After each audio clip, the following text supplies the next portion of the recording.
Hello and welcome to the channel and what is going to be a little look at a machine I got, I don't know, it's back end of last summer I think.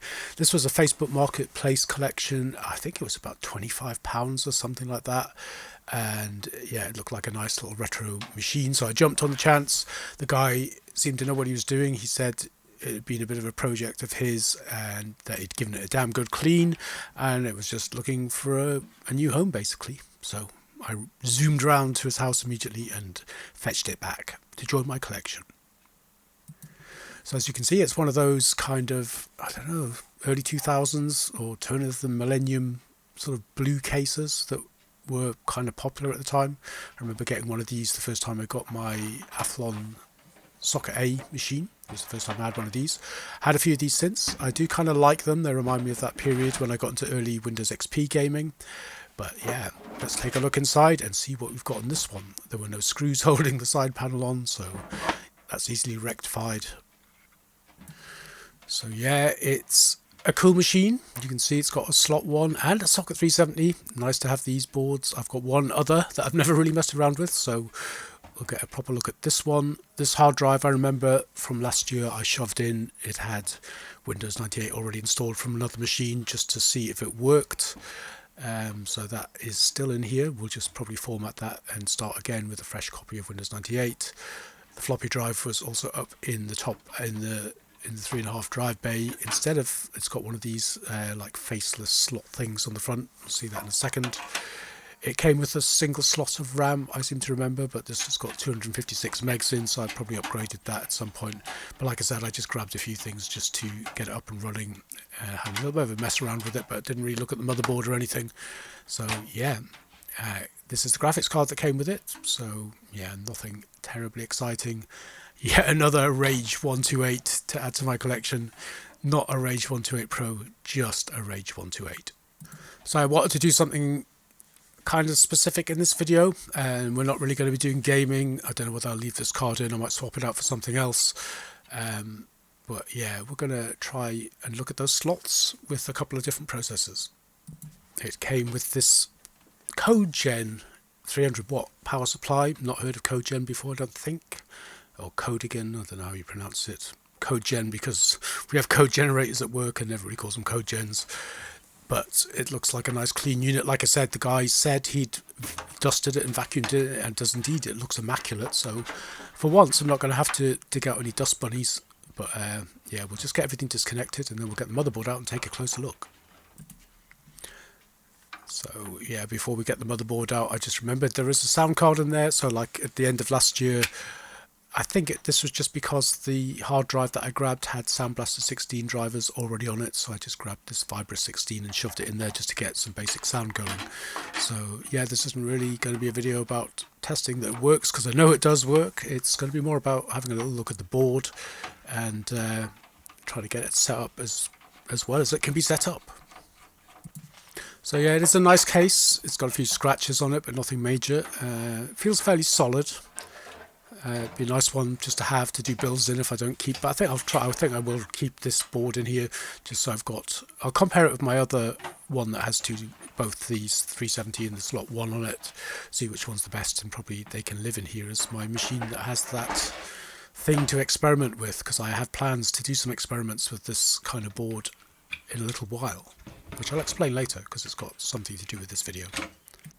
So because that CPU has a custom cooler on it, it doesn't click in the way that your normal slot ones would, with the little hooks on top of the Intel cartridge that you normally get. So somebody's lifted the face off this and put a custom Cooler Master cooling unit on it, which is quite cool.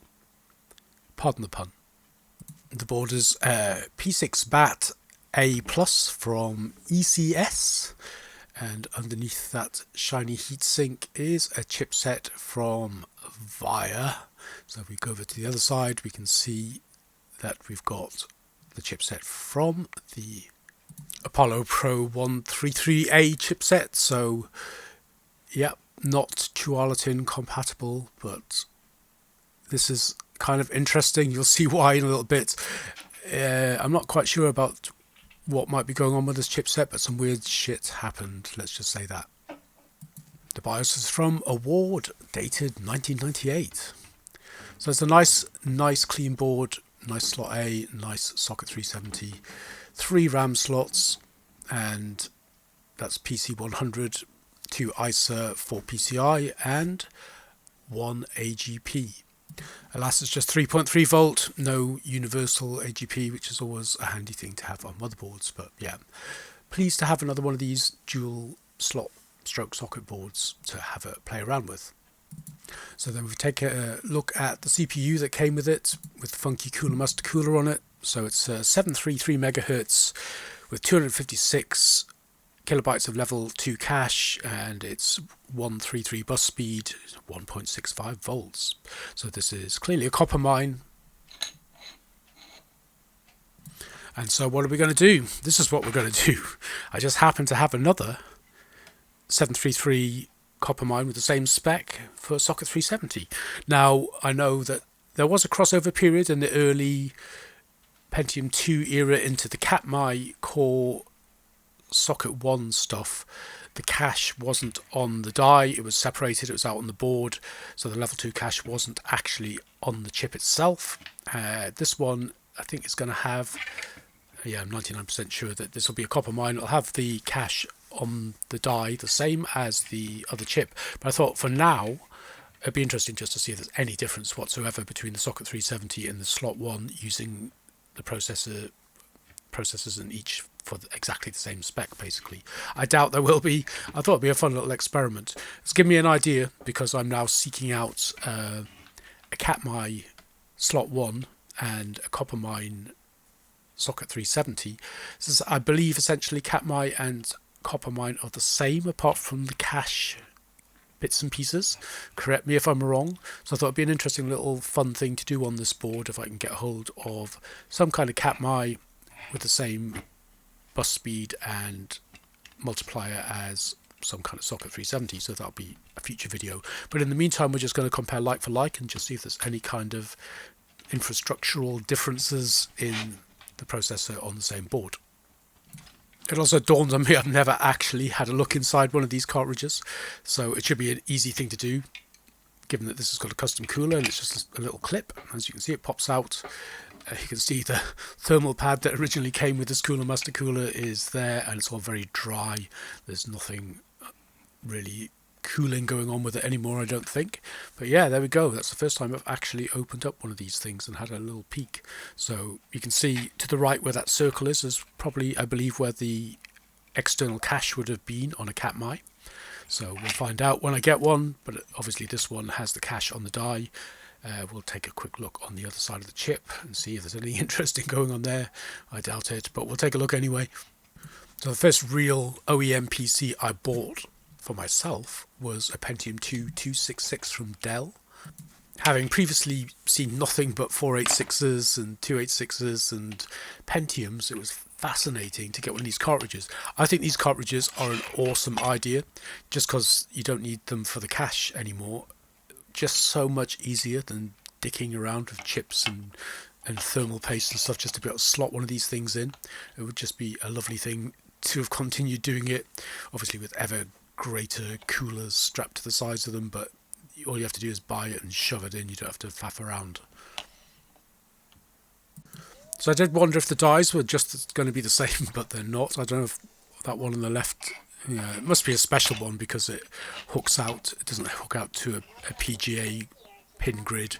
It hooks out to all of these weird traces going off to edge connectors. There is a chip on there. I have no idea what that's for. It's not going to be anything really because the cache is on the die, so it shouldn't be any kind of cache control. It goes off to some pins on the edge there. So I'm going to have a quick look at the pinout and see if I can find it. And a quick look later. I couldn't find anything. I don't know, maybe some kind of voltage controller thing. Maybe somebody out there knows. Anyway, so that's the plan for the video. We'll get this put back together and then we'll try and figure out some benchmarks that'll be a bit different this time. So we're looking for CPU specific benchmarks in this video and not so much the 3D card. In fact, the 3D card in this video is probably going to be largely irrelevant. I don't really care what it is, as long as it's the same for both, so that we can get a clean picture of if there's any difference between these two when you run them on the same board. I did decide to take this opportunity to carefully, theoretically carefully, just try and flatten this blade and scrape this goopy hardened thermal pad off, and then we'll get some fresh paste on there, and then we'll put it back together. Got the machine back together, put in a couple of sticks of RAM instead of that single stick, and we're going to try it with the Socket 370 first, because I know it works with the slot 1 because I tried it when I got it last year. So that was the chip that came with the machine. This is identically spec'd, 733 megahertz, 133 megahertz front side bus, 256 kilobytes of level 2 cache, running at the same voltage. So if we bang that in there, my theory is it should just work. Though, to be honest, like I said, I have one of these boards elsewhere, but I've never actually really swapped. I think both of them have slot 1s in. That is a heatsink off my other Pentium III on the other side of the room, which is a dualitin. It clearly does not fit here because the capacitors are in the way, so I need to find something smaller. So having rummaged around in my OnlyFans box, I found one that seems to fit. We'll get that on there and then see what happens. So the button is pushed, the machine whirs to life, and that's not what I was hoping to hear. So if you thought this was going to be a straightforward video, think again. So despite it being an Apollo Pro 133A chipset, it doesn't seem to have any settings for 133 megahertz, which is a bit weird. It's got 66, it's got 100 on jumpers that are documented, so that's no wonder things aren't going particularly well with my 133 megahertz frontside bus chips. I'm going to try it with a Mendocino Celeron with 66 megahertz frontside bus just to prove that that works, which it should. And yeah, that's a bit odd. Don't know why that is. Mendocino Celeron in there. Push the button again and see what happens. So this was slightly more encouraging, but still not successful. Didn't get the beeping noise, the warning that we got with the other processor, but we didn't get any video output either, so that was a bit of a pain. So then I went into a slightly tedious rigmarole of trying different CPUs and so forth. I couldn't understand why the slot 1 with exactly the same spec as the Socket 370 worked, but the Socket 370 didn't. So I tried a bunch of different things, different RAM sticks, different processors. In the manual it says that there's a jumper down here that is what sets it between either 100 or 66 megahertz, but there's this other jumper behind it which was not documented in the manual, but I changed that and it did the trick. So to cut a long story short, after setting that second jumper, now my theory is that despite the fact that the manual for the version 2.2, revision 2.2 of this board said that there was a single jumper to set between 66 and 100 megahertz, I think there are actually two jumpers, one for the Socket 370 and one for the slot A. The slot A was set to 100 megahertz and the Socket 370 was set to 66. Don't know why the Mendocino didn't fire up, but it's booting now. So it's nice to finally get up and booting with the Socket 370. And the drivers are still loaded on the disk for everything on Windows 98, so it was a clean install from what I could see. There's a couple of things on there, a couple of benchmarking apps and stuff, so I thought I'd just roll with what's on here already and take a little peek at what's going on with the clocks and things, because of course these processors should be running at 133 megahertz and this board only appears to support 66 and 100. I did get the Mendocino running eventually by setting that jumper to what I presume is 66, because suddenly the black screen went away. I guess it was trying to run at 100, though there's no way of knowing because it doesn't document it anywhere. So that's the Mendocino running. But yeah, when you try to run the 133, it wasn't happy at all, really. So of course that also meant I didn't film it. I wish I had, but the both the slot 1 and the socket 370 133s, because they were only running at 100 megahertz frontside bus times 5.5, were only running at 550 megahertz each, so they weren't going as fast as they should have been. So whoever put this 733 into this machine, the motherboard doesn't seem to support it, so that's a bit of a bummer. The other thing that I hit at this point was I was getting, at this point I should also know I didn't have any alternate processors, so I thought I'm just going to have to go with this at 550, do a bit of benchmarking, see if it makes any difference. But then I started getting some really strange errors. My benchmarks kept hanging, and then I got into this kind of registry repair hell where something got corrupted, and it was just going around in an endless loop asking for restarts. So at this point I thought I'm not going to be able to proceed with these processors. This 733 should never have been in this machine, at least the way it stands. And I went and had a rummage in my CPU box, and I managed to find a 600 megahertz slot 1 Pentium III running with 100 megahertz frontside bus, so that's cool. Before I got to that point, I also had some memory issues, so I was getting misreads of my memory total, and I was also getting some other strange things. I suspect this is what caused the corruption in the registry, but what it turned out to be was that the center slot here had some dust or crap in it or something like that. So I had my 2 sticks in the first 2 slots, and the center slot was not doing what it's supposed to do. So I gave it all a blast with some contact cleaner, and that seemed to solve the problem. So then it was just a case of getting the old processor out, the 733, that shouldn't have been in there in the first place by the sounds of it, and replacing it with this one. So yeah, this is a processor that is suited to this motherboard. I'm just glad I've got it. It's got a funky Intel cooler on it, and this is a Coppermine 600. And yeah, if we take a little look at the top, you can see 600, still 256 kilobytes of level 2 cache, but 100 megahertz frontside bus, which is what it's supposed to be. Same voltage, but this one should work without any problems, theoretically. So having found all of that out, we have to get the socket 370 chip out, because it's not right. It's running at 550 megahertz instead of 733. I don't have a 600 for socket 370. At this point of the video, when I was making this, there was one actually winging its way from eBay that should be here tomorrow. So we'll get the slot 1 in, and we can do the benching on that, and then tomorrow when the socket 370 equivalent arrives, I'll do the quick benchmarks on that, and yeah, then we should be able to see if there's any difference. And I'm pleased to say that once that new 100 megahertz frontside bus 600 slot 1 CPU was in there, this was actually the first time I had a totally stable system. So when I was testing it last year, it had been running at 550 megahertz. I hadn't tried it with any games or benching or anything. The benchmarks were crashing at 550, but here we have a nice stable 600 megahertz running at its correct multiplier and its correct frontside bus. So we should be able to get on and do some benchmarking now, and then when the 600 socket 370 chip arrives tomorrow, hopefully, which will be a few days ago by the time you watch this, you should be able to see the two, and we'll see if there's any difference.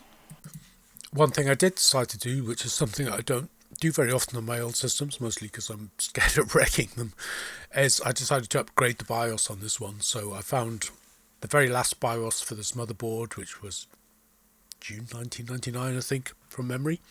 So we've got the bin file, and I think we'll go ahead and install that. I was just curious to see, this chipset should support 133 megahertz, and it doesn't. Maybe updating the BIOS might enable something. So we'll see in a minute. So luckily the BIOS update procedure went according to plan. Everything loaded smoothly. We went through the routine of upgrading everything, and then waited to see if it would boot back in, which it did without any problems. And to cut a long story short, we went into a bit of a rigmarole because, of course, it set the BIOS back to everything basic, so everything was set incorrectly basically, and I had to go in and I started getting resource allocation issues because it hadn't turned off plug and play BIOS. It had set the processor speed to the wrong speed. Basically everything went back to whatever defaults you get when you restore a BIOS, so it took a bit of fiddling to get all of that up and running again. I was getting a lot of conflicts with graphics cards initially, and I couldn't quite figure it out until I realized that everything was set to manual for resource settings in the BIOS, so my plug and play system wasn't working at all. And I also had some issues. Now, from what I understand, these VIA chipsets do have issues with AGP, which is supposed to be resolved in various VIA 4-in-1 drivers. So I've got the correct chipset drivers. I tried a few different versions and eventually figured the card I was using just wasn't happy with it. I tried a few different cards. I ended up on a Radeon 9200 and it just wasn't having it. So in the end I ended up putting a GeForce 4 MX 440 in there, and that seemed to solve the problem. So onto the benchmarking, we're going to be using CPU Mark 99, which is a nice little app for just benching the CPU. Then we're going to be using SuperPi, which just calculates pi various number of iterations and therefore stress tests the CPU and just gives you a time for the whole thing. And then we're going to be taking a look at SiSoft Sandra. There's a CPU bench and a CPU multimedia bench in there. And then finally we'll just run the default, I think it's 1024 by 768, it's 16-bit in 3D Mark 2000. And I'm pleased to say the new CPU arrived this morning as promised. So yeah, this is the Coppermine 600 megahertz 100 megahertz frontside bus, 256 kilobytes of level 2 cache, and here's the slot 1 that we showed earlier that I've already done the benching for. So we've got exactly the same spec, both Coppermine. One's a slot 1, one's a socket 370. Doubt there'll be any difference, but we'll have a look anyway. There we go, taken the slot 1 CPU out. So literally, now that I've got those jumpers set correctly, both the slot and the socket are set to 100 megahertz. Just need to get it stuck in there and then we can run the benchmarks. And so we begin with the benchmarks, starting with CPU Mark 99, which is just a quick little bench. I don't know exactly how it measures, but yeah, we ended up with two identical scores anyway of 50.5, so there's certainly, this benchmark at least shows absolutely zero difference between the two processors, kind of what I suspected. Still, I was curious, so that's why we're looking.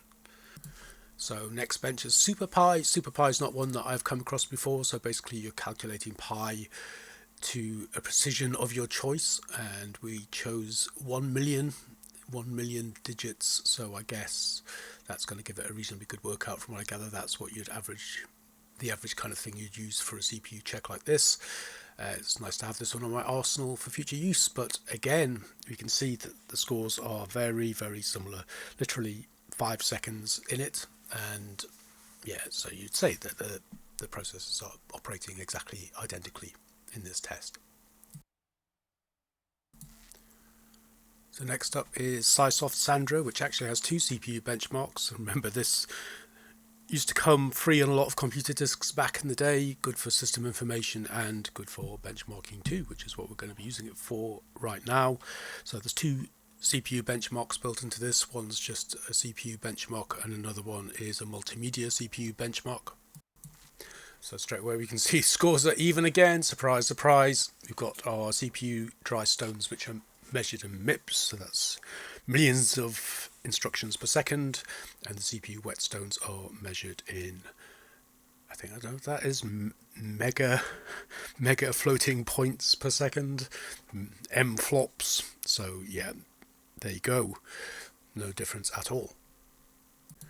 And then we've got the multimedia benchmark, so this one is measured in its iterations per second, and yeah, again there is a tiny little difference in the floating point one, but yeah, nothing really to be bothered about. So essentially they're all operating the same, which is kind of what we were expecting.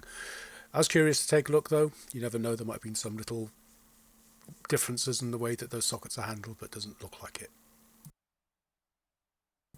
And finally, it wouldn't be a benchmarking session without at least running one 3D Mark test. So I've done that, just thrown the default 1024 by 768 at 16-bit out of 3D Mark 2000, which seems to be the most period correct version.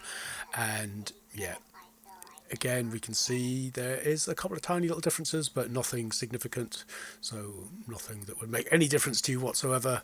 And you probably get slight differences every time you run it. But there you go. So yeah, I satisfied my curiosity. There is no difference between processes of equal settings on these two different interfaces on the board. Makes you wonder why they bothered. I guess it was, yeah, they could, instead of making two separate boards and selling one with slot 1 and one with socket 370, maybe rather than having to rejig their factory to do that, it was just cheaper to bung them on the same board, I guess. Who knows?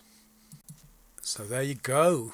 It's a nice machine. I've got to say, I like it. I like it a lot. It was cheap on Facebook Marketplace. Always nice to get something that's nice but cheap on Facebook Marketplace. I like the case. It's one of those nostalgic blue ones from the early 2000s. I had one of these when I got my very first Socket A Athlon 750, which I pushed up over a gig. It's very exciting times. Kind of reminds me of that. I like the way it looks. It's quite a solid one as well. It's not a cheap shitty case like you often get. And I like the board. I like everything about it. Eventually, when I got it all working smoothly, and it was a bit of a diversion. I didn't really expect there to be any difference between the two slots with the same processor, but I thought it would be interesting to look because it was easy to do now this week. But it has set me up for a future project where I think it would be very interesting on this machine again to get a Katmai slot 1 with the half speed, twice as much off die cache, and compare it with a socket 370 copper mine, which would have half as much but twice the speed of on die cache, and see how that works. I think it would be an interesting little experiment. I'm not sure I've seen that done anywhere before. I'm sure somebody's done it before, probably several people, but yeah, I haven't done it. I want to satisfy my curiosity. That will be coming soon. In the meantime, I hope you've watched me putting this one back together and getting it working smoothly. A few foibles with the front side bus and a lot of weird things going on, but in the end it's turned out to be a solid and reliable little box, a nice mid-range Pentium III in a nice case. So all nice all around. Thanks for watching if you made it this far, and I'll see you in the next video. Bye. The great vaults were built to house the wealthy, the powerful, the influential, and those deemed necessary to their survival. Inside, resources and technology were stockpiled, a final defense against the coming Holocaust. With the past behind them and the present destroyed, they looked to the future. The sturdy Vault Zero was to be the nucleus of the Vault network, housing the greatest leaders, artists, and scientists. The inhabitants of Vault Zero were to reunite the vaults and lead the people to a new life, a new world. But after the bombs,